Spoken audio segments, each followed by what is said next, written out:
Bienvenue à ce rendez-vous de l'information sur Ezaïe Télévision, le sommaire. Adja Alimatou Badarou, membre fondateur du Parti Bloc républicain et candidate aux prochaines législatives, reçue ce dimanche dans l'une des émissions de la rédaction, a donné son point de vue sur la situation politique actuelle de notre pays. Elle a par ailleurs fait le bilan de la gestion du pays par le président Patrice Talon depuis sa prise de fonction, à suivre dans un instant. Des experts nationaux et internationaux se sont retrouvés à Cotonou pour examiner les grandes lignes du rapport sur l'enquête démographique et de santé du Bénin, une enquête financée par le gouvernement béninois avec l'appui des partenaires techniques et financiers. Retour sur la cérémonie de lancement des travaux dans cette édition. Coupe d'Afrique des Nations, Égypte 2019, Michel Dussuet affûte ses armes. Un planning de travail a été rendu public hier pour permettre à l'équipe nationale de se remettre rapidement au travail.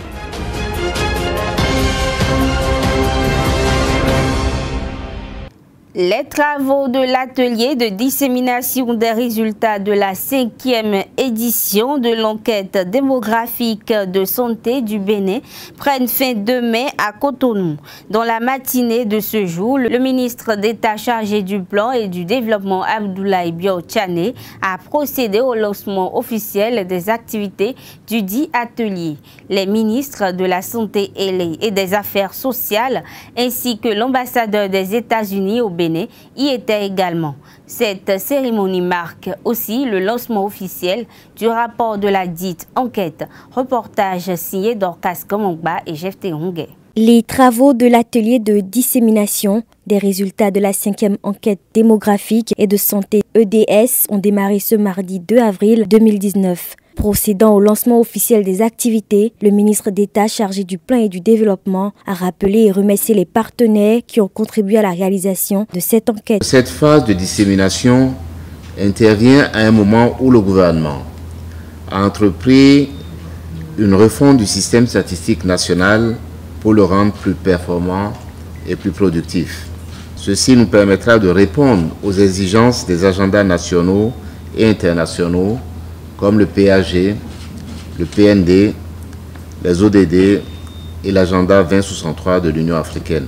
Nous avons prévu, sur l'instruction du président de la République, le président Patrice Talon, la réorganisation du système de santé pour une couverture sanitaire plus efficace. Je tiens à remercier ici les différentes organisations internationales, les partenaires techniques et financiers, ainsi que les différents organismes et fonds qui ont fourni les appuis techniques et financiers pour conduire cette enquête. Je pense en particulier à l'ICF, l'Agence des États-Unis pour le développement international, USAID, dont le représentant est ici, le Fonds mondial, le Fonds des Nations Unies pour l'enfance, l'UNICEF, la Banque mondiale et le Fonds des Nations Unies pour la population, UNFPA. L'ambassadeur des États-Unis au Bénin s'est prononcé au nom de toutes les institutions techniques et financières impliquées dans le processus. Il a en effet exposé les contours et l'importance de l'EDS et de cet atelier de dissémination. En effet, l'EDS se déroule sur la base d'un cycle de 5 ans dans plus de 90 pays répartis en Afrique, en Asie, en Amérique latine et dans les Caraïbes. Les données recueillies au cours de cette enquête sont essentielles pour déterminer les progrès que nous avons réalisés lors des 5 dernières années afin de mieux nous mirer dans le but de mieux nous projeter dans l'avenir.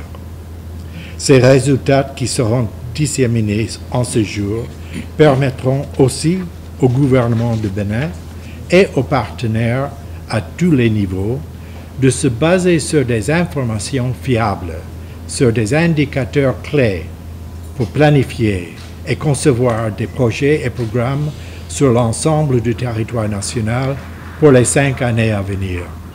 Cette étude met ainsi à la disposition des instances de décision, des planificateurs et des chercheurs une grande variété de données actualisées pour une bonne planification du développement économique et social.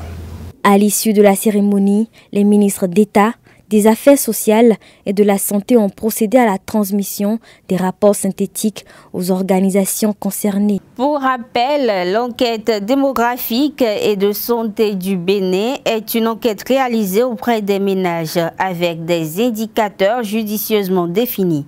Elle a été financée par le gouvernement avec l'appui des partenaires techniques et financiers.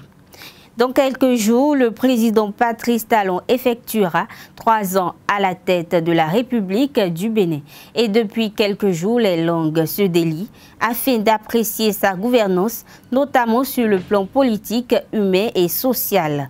Reçue à cet effet dans l'émission L'invité dimanche dernier, Adja Alimatou Badarou s'est prêtée à cet exercice. Elle est membre fondateur du Parti Bloc républicain et elle trouve agréable et orthodoxe la gestion des affaires étatiques par le président Patrice Talon depuis le 6 avril 2016. Pour plus de précision, je vous invite à l'écouter. J'apprécie beaucoup cette rigueur dans sa gestion parce qu'il travaille avec méthode. Il ne saute pas sur les projets en désordre. Avant qu'un projet ne sorte, il y a déjà eu une étude de faisabilité correcte avant qu'il ne sorte. C'est pour ça, en son temps, ça a tardé. Les gens criaient qu'ils ne voyaient rien venir. Mais aujourd'hui, vous pouvez constater que les projets d'asphaltage ont démarré, que nos rues sont en chantier. Et dans nos grandes villes, de Cotonou jusqu'à Natitingou, en passant par Porte-Novo et Parakou, les projets sont en cours, vous pouvez le constater. Au niveau du social, il y a beaucoup d'autres projets encore. Il y a le projet H qui s'annonce, qui est à sa phase de mise en... c'est-à-dire qu'on a déjà mise en œuvre, on a déjà identifié les extrêmes pauvres par qui nous allons mettre ce projet en application. Et donc, la première phase a été déjà l'enregistrement au niveau du RAVIP. Et donc, il y aura des cartes biométriques désormais. Les extrêmes pauvres seront les premiers qui vont tester cette carte biométrique qui leur permettra d'avoir une assurance vie. En plus de cela, il y a derrière le projet de microfinance nouvelle génération. Et vous avez vu, ça, c'est déjà aussi en pratique. La ministre des Finances était en tournée récemment et ils ont commencé par tester la microfinance nouvelle génération, la microfinance sur les mobiles digitales et puis le montant qui a aussi été amélioré. Et en plus de ça, on va aller du côté de l'assainissement des finances publiques. Il y a eu de grands efforts. Avant l'arrivée du président de la République, il y avait beaucoup de comptes parallèles au niveau du Trésor. Et donc, désormais, tout est centralisé dans un seul compte. Et l'assainissement des finances publiques nous ont permis de détecter qu'il y avait 5000 personnes qui étaient mortes et dont on prenait encore leur salaire. Donc il y avait pas mal de détournements qui ne disaient pas le nom et que le président a mis en place des audits pour faire le nettoyage dans ce sens. Et ça permet à l'État d'avoir d'énormes gains. Vous avez vu le packing de la présidence. On a des gains de plus de dizaines de milliards par rapport au système de leasing qu'on a mis en place. En dehors de ça, vous allez voir que les ministères sont connectés et désormais les ministères sont digitalisés et il y a eu une interconnexion et on peut échanger facilement et on peut accéder à des données en ligne. Et donc dans le secteur du numérique, il y a de grands investissements. Et les startups, on encourage beaucoup de jeunes à aller dans des activités créatrices de revenus. Et au niveau du ministère des petites et moyennes entreprises, il y a beaucoup de jeunes qui ont reçu des financements et qui sont à leur propre compte, que ce soit dans le secteur de l'agriculture. Et encore que pour accompagner ça, il y a encore des tasks il y a des exonérations sur les intrants agricoles. Donc il y a pas mal de projets, beaucoup de réformes qui montrent que le Bénin vraiment va se révéler d'ici là au Bénin. En tout cas, il commence déjà par se révéler à nous autres et nous croyons et c'est l'occasion pour moi de féliciter vraiment le président de la République pour ce courage, pour ce leadership, pour ce travail qu'il fait. Je prierai Dieu de lui donner plus d'énergie pour aller toujours dans ce sens et permettre au Bénin de se révéler vraiment au monde. Restons avec Adja Alimatou Badarou qui, lors de son intervention au cours de l'émission L'invité du dimanche dernier, s'est également prononcée sur les difficultés que rencontrent les femmes dans la politique. Suivez plutôt. Il y a pas mal de difficultés. Mais bon, on essaye de ne pas y penser, les difficultés quotidiennes de la femme, c'est-à-dire qu'à expérience égale, avec un homme, normalement, on devait pouvoir choisir une femme aussi. Mais on se rend compte que c'est plus les hommes qui sont choisis et que nous, les femmes, il va falloir faire double ou triple travail pour pouvoir mériter ça. Et quand je parle de double, triple travail, c'est déjà de subir déjà la pression de la société, parce que tu es une femme, tu sors en politique, on commence par te regarder, te caricaturer. Donc tu dois surpasser ça mentalement déjà pour y aller. Et dès que tu arrives encore au niveau de l'arène, il y a des hommes qui aiment bien aussi jouer sur les nerfs, c'est-à-dire qu'ils savent bien que vous méritez ça, mais ils ne veulent pas vous donner. Et je ne sais pas s'ils attendent que vous venez leur donner des faveurs, ou bien, surtout quand vous voyez en tant que femme, on commence pas à vous regarder par la taille. Et donc moi, c'est vrai que c'est dur, mais à un moment donné, les hommes ont des avantages de faire des jeux de couloir que nous, on ne peut pas faire. En tout cas, moi, personnellement, je n'arrive pas à le faire, de peur qu'on ouvre la braguette sur moi. Et donc, j'ai compris qu'il faut que je travaille, que je me batte, que je monte mes compétences sur le terrain, et c'est ce que j'essaye de faire. En ayant un mental de femmes très indépendantes. Et je souhaite à toutes les femmes de chercher leur indépendance à travers le savoir-faire. Le multipartisme est la caractéristique d'un régime politique où la liberté d'association permet à plus de deux partis de participer au débat politique et aux élections. C'est l'un des fondements de la démocratie représentative. Cependant, ce régime politique, adopté intégralement à l'issue de la conférence nationale, constitue aux yeux de plusieurs acteurs politiques la cause essentiellement de ce que depuis 1990, aucun parti politique ne soit parvenu à élire à la magistrature suprême l'un des leurs. 2006, 2011 et 2016 en sont des exemples très illustratifs. À cet effet, Abraham Ziziloué expose les atouts de la nouvelle charte des partis politiques. Homme de droit, il est également acteur politique, président de la Renaissance du Bénin, dissoute dans l'Union progressiste. Suivez-le au micro d'Abdelkader Achiro. Les ratés de la conférence, c'est le système partisan qui constitue un boulet.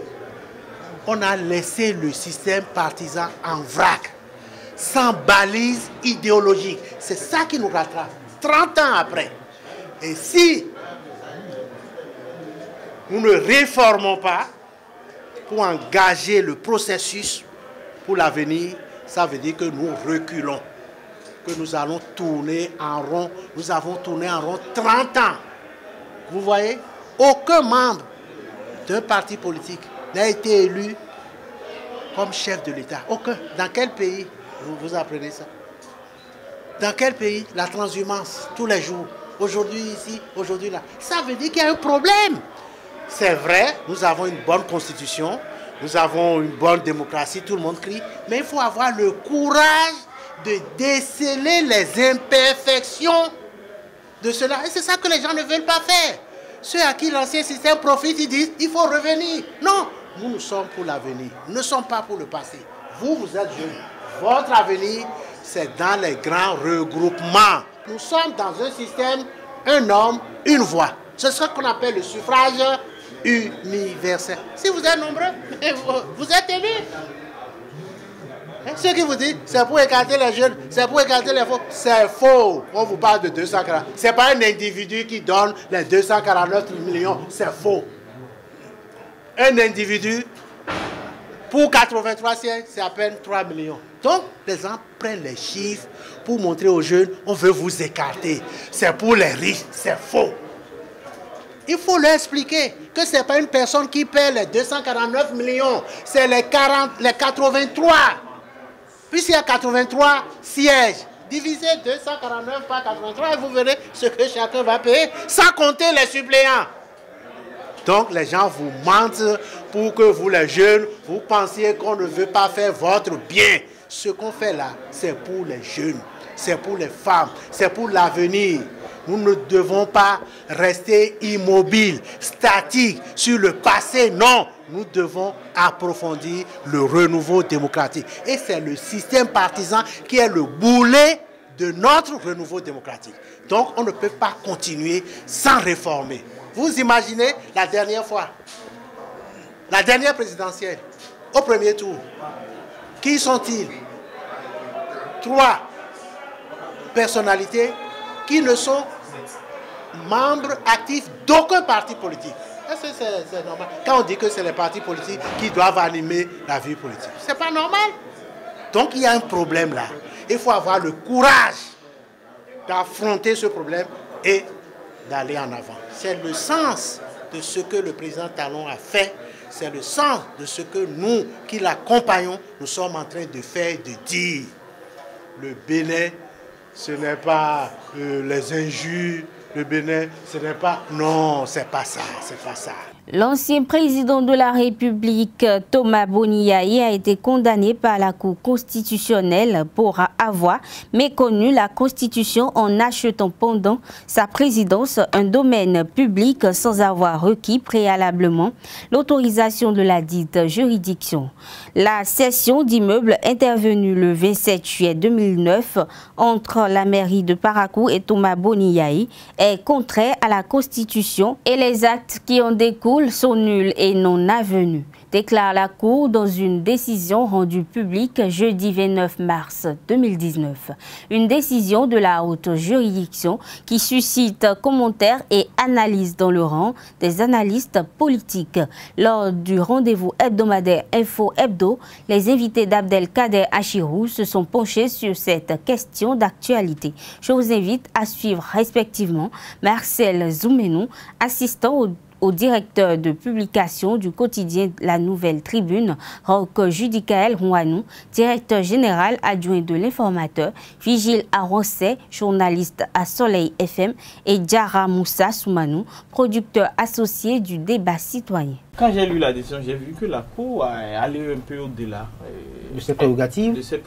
Elle devrait simplement s'en tenir à voir si la disposition contraire ou non à la Constitution. Mais j'ai lu que l'article 2 de la décision, l'article 3 de la décision annule les actes administratifs de transaction de l'achat.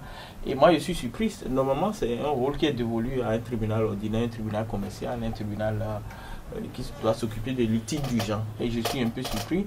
Et je ne voudrais pas que cette première tentative de la Cour d'aller au-delà de cette prérogative continue. Parce que là, la Cour va avaler même les prérogatives, les responsabilités des tribunaux ordinaires. Et ce ne serait pas bien pour le pays, bon fonctionnement des institutions de la République. Alors, Judicaël Rouanou. Bradage, c'est autre chose. Bradage, c'est peut-être si le coût a été sous-estimé ou que la parcelle ou le donc on estime que la superficie, ou que le domaine a été acheté au rabais. Oui. Je pense que la Cour n'a pas statué sur ça.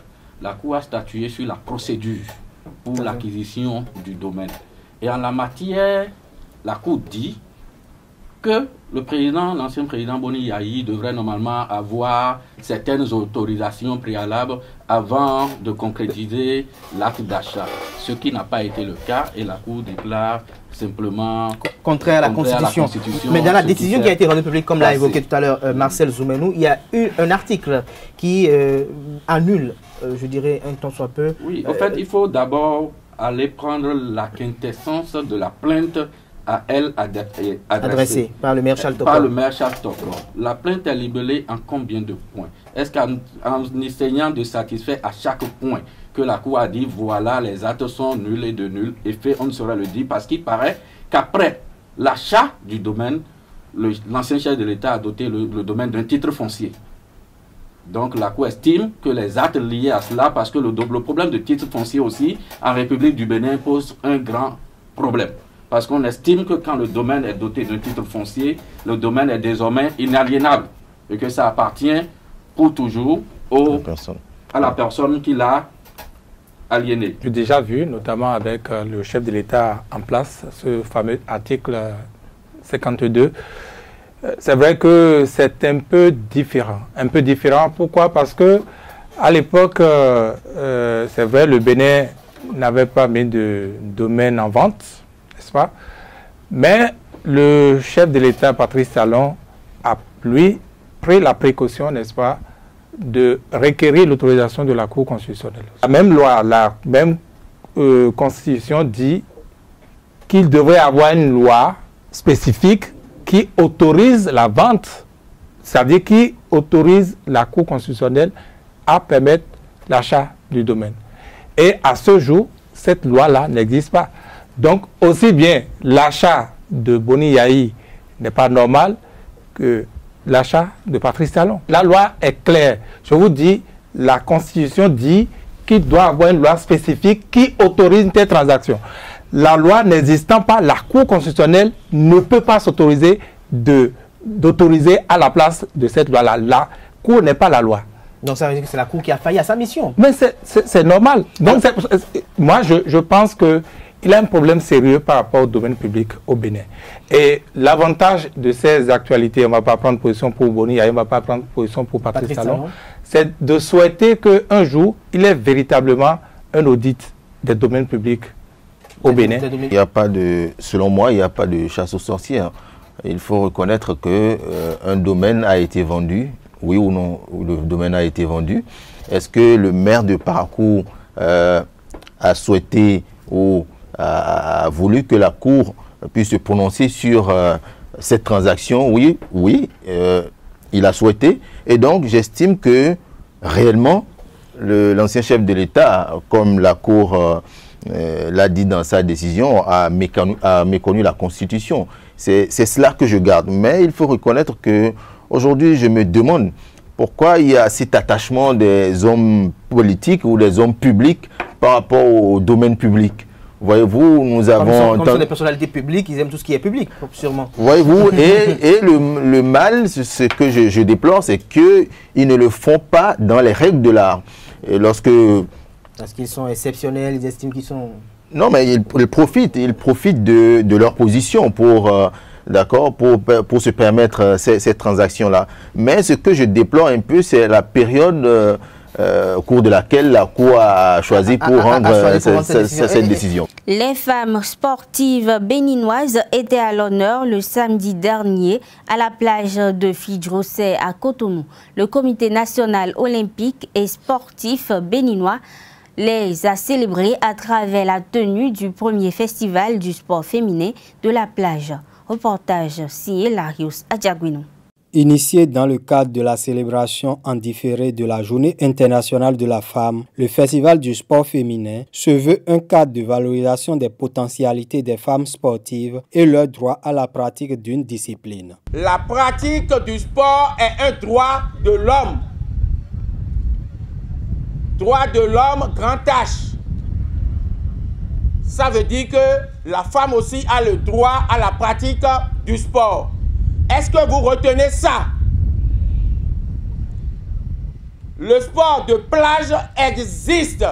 La première édition du Festival du sport féminin met donc en valeur le sport de plage cette année. Réunies à la plage de Fidjrosset à Cotonou, ces femmes athlètes démarrent la journée du samedi 30 mars 2019 par le fitness, histoire de réveiller les muscles avant d'entrer dans leurs différents ateliers.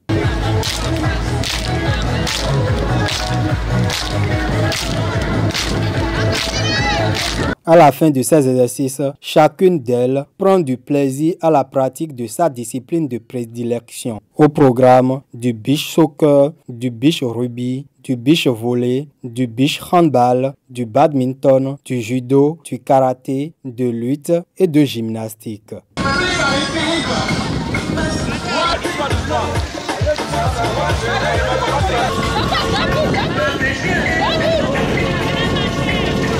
Les participants se réjouissent de l'initiative du Comité national olympique et sportif béninois, CNOSBN, tout en invitant leurs collègues à y adhérer massivement. Toute œuvre qu'une femme prenne, il nous faut de soutien. Moi, j'aime bien cette première édition et je demande aux dames aussi d'y réfléchir, pourquoi pas, de trouver des créneaux pour pouvoir organiser une telle manifestation. Vous voyez mon corps, je suis grosse, n'est-ce pas? Mais je suis légère parce que je fais du sport depuis plus de 20 ans. J'ai toujours fait du sport et je ne sais pas quand est-ce que je vais m'arrêter de le faire. Le sport, c'est ma vie. Le sport coule dans mon sang. Et je ne m'imagine pas arrêter de faire du sport. Donc mes sœurs, venez nombreuses. Vous qui êtes dans vos chambres, vous qui êtes dans vos salons, qui pensez que le sport c'est fait pour les autres, le sport c'est fait pour tout le monde. En marchant, vous faites du sport. En faisant de l'exercice, de ménage à la maison, vous faites du sport. Venez transpirer sous le soleil et faites voir ce que vous savez faire de votre corps. Hormis les activités sportives, les participantes ont suivi des communications sur l'importance de la pratique sportive, la promotion des valeurs olympiques, les maladies sexuellement transmissibles, MST, les infections sexuellement transmissibles, IST. De même, les volontaires ont effectué des tests de dépistage du cancer de sein, de l'hépatite et du VIH. À l'occasion de cette célébration des femmes sportives béninoises, le président du comité national olympique et sportif béninois, Julien Minavoa, a présenté aux membres du mouvement sportif 2 icônes du sport féminin au Bénin. Il s'agit de Laure Kouété et Gloria Kousiwede, aujourd'hui membres de l'administration du Sénos Ben. Laure Kouété, que vous voyez, a détenu le titre de championne du Bénin sur les 100 mètres et 200 mètres plats dans notre pays pendant 3 Olympiades, qui sont ceux qui savent ce qu'on appelle Olympiade. 12 ans, personne n'a pu lui arracher le titre de championne. Elle est l'unique femme béninoise à avoir représenté le Bénin à 3 Jeux olympiques successifs. Il n'y en a pas d'autres. Laure Kouété, c'est une icône de l'athlétisme béninois. Gloria Kousiwede, j'avais oublié de dire que Laure Kouété est désormais une des filles appelées à la rescousse de l'administration du Comité national olympique. Si vous arrivez aujourd'hui au Comité national olympique, c'est elle qui vous accueillera. Gloria Kousiwede est cette dame qui a détenu le titre de championne du Bénin aux 50 mètres nage libre pendant 2 Olympiades, c'est-à-dire 8 ans, où personne n'a pu lui arracher cela. Elle est aujourd'hui chef projet du comité olympique. En fait, si depuis que le comité olympique a existé, c'est aujourd'hui seulement que nous arrivons à nous engager dans une aventure comme celle d'aujourd'hui, c'est grâce à son initiative à elle. C'est elle qui a les qualités nécessaires pour nous aider au comité olympique à écrire un projet capable d'être retenu pour que cela soit exécuté comme cela se fait aujourd'hui. Une bonne participation des écureuils à la phase finale de la CAN Égypte 2019 passe inéluctablement par une excellente préparation. Le sélectionneur national du Bénin, Michel Dussuet, a élaboré à cet effet un planning. Ce chronogramme a été rendu public hier par le team Media Officer Hugues Zissouzno. La feuille de route du sélectionneur Michel Dussuet commence ce 2 avril jusqu'en juin. Le technicien français quitte Cotonou pour la France ce jour. Il va se rendre le 11 avril au Caire en Égypte pour assister le lendemain à la cérémonie de tirage au sort de la Coupe d'Afrique des Nations 2019. Avec la délégation béninoise, il va visiter les installations qui vont accueillir les matchs de groupe du Bénin ainsi que le probable camp de base de son équipe le 13 avril. Après un séjour de 72 heures sur la terre des pharaons, il va repartir en France et va y rester jusqu'au 30 avril. Durant ce séjour, il va certainement effectuer des prospections afin de susciter l'adhésion d'autres joueurs d'origine béninoise évoluant sur le vieux continent à son projet. Le 1er mai, il va revenir à Cotonou. Le stade de préparation proprement dit pour la phase finale de la Coupe d'Afrique des Nations va démarrer le 3 juin. Selon le message diffusé par une source proche du Team Media Officer sur les réseaux sociaux, le lieu du stage sera défini en fonction du tirage au sort. Enfin, l'équipe va jouer son premier match amical le 9 juin. Passé l'euphorie de la qualification, place donc à la préparation des écureuils du Bénin au fin d'une meilleure participation à la Coupe d'Afrique des Nations CAN Égypte 2019. Mesdames et messieurs, ce sera tout pour ce rendez-vous de l'information sur EZAE Télévision. À bientôt.